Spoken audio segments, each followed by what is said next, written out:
Hey, welcome back to Official Sita TV. If today is your first time here, what are you waiting for? Please press that notification bell in case of any time I upload any video. You will be the first person to be notified. Thank you so much, and thank you to all my returning subscribers. You guys are the best of the best. Yes, so my people, if I don't love you now, waiting again, my people. Thank you for all the support, the like, the share, the everything. You guys are the best of the best. Yes, so well, my people, today we want to talk about our Nollywood actor, Mr. Ibu. Now, no say the man a comment, they say anything with the man talk self, it go make you laugh. Even say you don't want even laugh at all, because the man a comment, everybody know and say na comedy. The man say the heart moving. No be the man come to say, see with how in friends, in colleagues, how they take poison, and if not be God wey stand by him, if I don't even dey under grave. Nollywood people, wetin dey sup, wetin dey gain, wetin why una no fit just love una sef for once? Na so Olu Jacob come out that day come dey talk say na so him colleagues dey poison. If no be God wey still stand by that one, the man for don even kpema as we dey talk so. And the same thing with Mr. Ibu. Nobody wey no know Mr. Ibu na one na comment that say anything wey the man talk, e dey always dey make person laugh, and na funny man, you understand. Wetin cause, because the interview wey the man do, na he come explain how him own colleagues dey wan take poison am, how they take poison am, sorry guys, how they take poison am, and they even leave am for him own office, and all those colleagues dey work for, just imagine.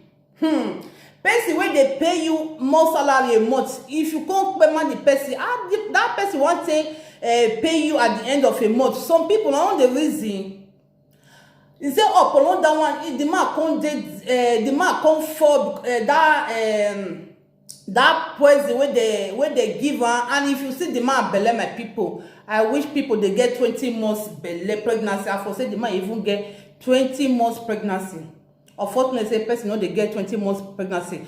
Na just 8 months, 9 months, the person go deliver. But in your case, if you na see the belle, na so the belle long, not be small thing. The man can't even narrate how they take carry and go Enugu state.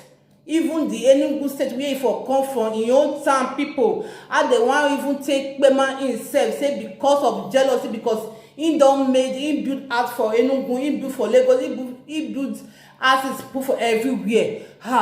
Show my people. If the person build house, not be hard working labor, now he take build the house. The man they work, the man na comedian, na actor, na one of the best comedian we will get for that Naija as a own, where the heart moving. Now he work, he labor for all those things where he achieve for life. He labor for, I don't see any reason where one person will come dey jealous the man, because the man labor for all those things. If you know say you want to get all those things, you will still work hard, you will still get all those things, than where you come the jealous person, to even jealous the person, not even rich, you want even send the person early grave. The soul where you not create, where you not put for there, you want just make the person just come up for the surface of this earth. Oh, die. No. Life where you not give, life where you don't know how you take the day, you want to say because of your heaviness, because of your greediness, you want just command that person or just overnight, because that person get money past you, he get heads past you, he get a lot past you. My dear people, my dear people, you know me say Mr. Ibu, he get a lot of money, say now me say God just bless him for everything. No.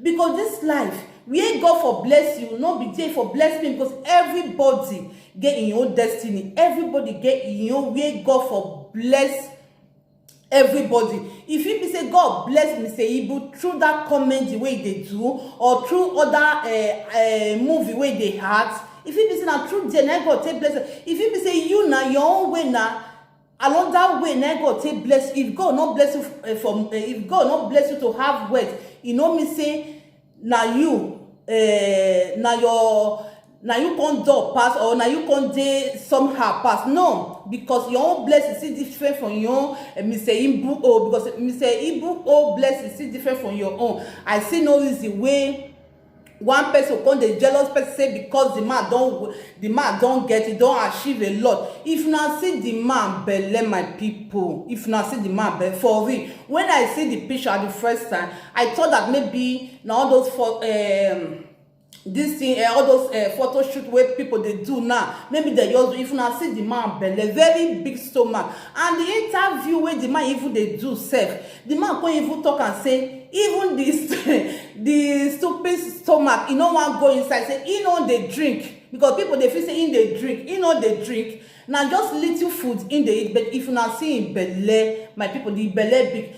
To God be the glory, say the man, they not take the man life. Now that one I dey important pass. I know say the man don't spend a lot of money. The man even talk and say how he take go all those babalawo place, take all those native medicine, take many things, many places where he go for him to dey alive. If now only that one, my people, now a lot of things. If now only that one, say I know say you go spend a lot of money for that kind of thing.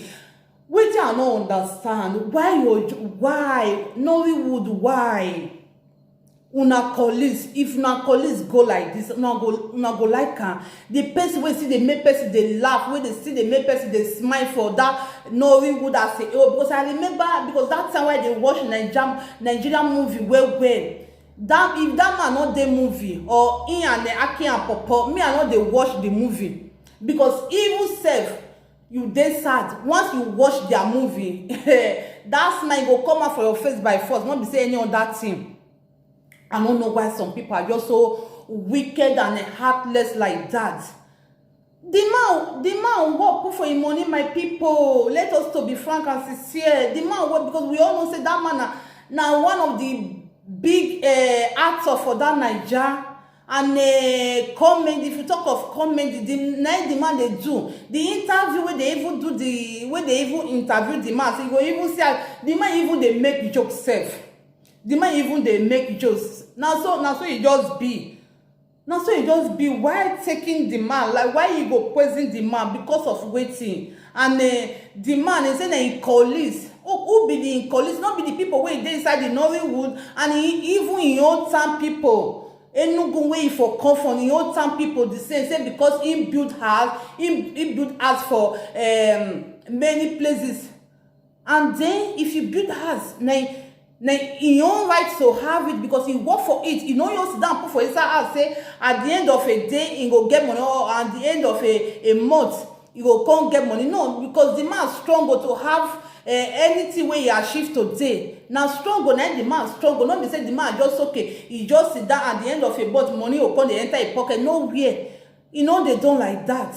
It's not done in anywhere where you just sit down for money or they enter your account. You know don't now your two hand where you take work, now God will come bless that person. I beg my people, my Nollywood people, I don't want to say they love themselves. You know good like that. Okay, see what just happened that as I talked before now. Olu Jacob, if not be God, wait, stand with that man. That man for don't see. If I don't even go, thank God say God say stand by that one. And God also stand with this Mr. Ibu way. They make people they laugh. No. That man movie, nobody will say he be Nigeria person. He never watch that man movie. Now lie. That man movie, once the man they movie. Now so the movie go, he go even make you to watch reach part 20. Because I remember that time when he and Aki and Papa, because the man already played the rules of father. Aki and Papa will come be the children. Because I remember now, oh my God.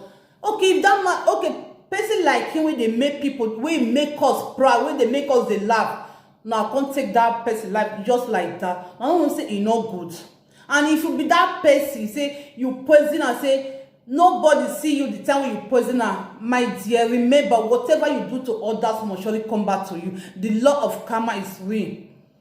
Any prayer you pray for others, emotion when you pray for others, it must surely come back to you. If you not come today, it will come tomorrow, it will come next tomorrow. So it be, you cannot escape it. That's just it. That is why, my people, e no good to do bad. No be day when you do the bad on that day, then you go reap am o. No, if you no reap am tomorrow, you will reap am next tomorrow. Na so e just be. Well, my people, I go try to leave the video for una, make una watch, make una see with una eye wetin really happen. Okay. Well, my people, I need to go now. Thank you so much. Thank you guys for all the support, and to all my returning subscribers. Oh my God, you guys, the one are there for a year, for inside my heart, now with God of Thank you guys. Thank you so much. I love you guys. Till I come on our way next time.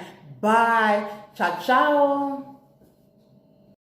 I'm not going to take alcohol up till now. People say you know they take alcohol and your belly is big. The belly are idiot.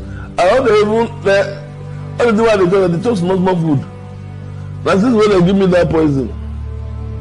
It be back like this before. If you see man, it be like food. But I don't take medicine, the things don't they come down, come begin to see my legs. Before they see my legs. But this boy give me poison.